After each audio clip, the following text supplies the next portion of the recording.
सुधाकर बडगुजर यांच्या भाजप प्रवेशावरून मात्र संभ्रम आहे।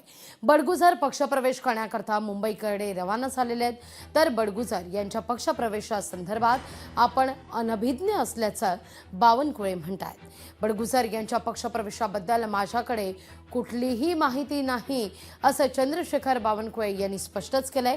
त्यामुळे सुधाकर बडगुजर यांच्या पक्षप्रवेशासंदर्भात आता संभ्रम अधिकच बळावतोय।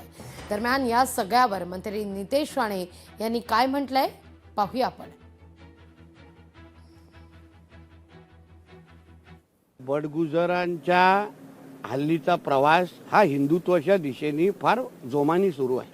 त्यांचा स्वतःचा मुलगा आमच्या हिंदू सकल मोर्चे जे काही महिन्या अगोदर त्या भागामध्ये निघाले, त्यांचे स्वतःचा मुलगा त्या हिंदू सकल मोर्चामध्ये खांद्याला खांदा लावून हिंदुत्वाचा विषय आम्हाला आमच्याबरोबर घेतोय किंवा मोठ्या जोराने आवाज करतोय। आणि म्हणून मला असं वाटतं, कोण हिंदुत्व अगर भक्कम होत असेल, हिंदुत्वासाठी आमच्या खांद्याला खांदा लावून काम करायला तयार असेल, तर कोणाला काय आक्षेप करायची गरजच नाही।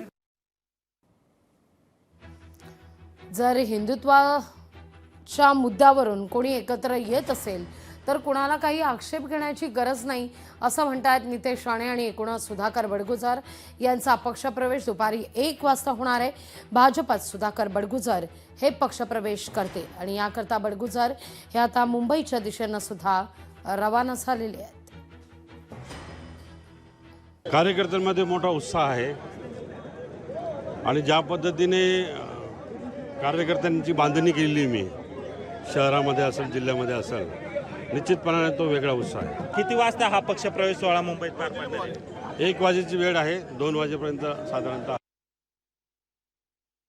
सुधाकर बडगुजर यांच्या पक्षप्रवेशाबद्दल कुठलीही माहिती माझ्याकडे नाही आहे आणि त्यामुळं जोपर्यंत तिथे स्थानिक आमचे सर्व टीम, आम्ही जेव्हा पक्षप्रवेश करतो तेव्हा स्थानिक जे टीम असतं, स्थानिक पदाधिकारी असतं किंवा स्थानिक आमदार खासदार असतं, त्यांचं सर्वांचं कन्सेन्सस झाल्याशिवाय, एकमत झाल्याशिवाय पक्षप्रवेश साधारणतः आमच्याकडे होत नाही। लोकशाही मराठी ऐका, पहा, जागरूक रहा।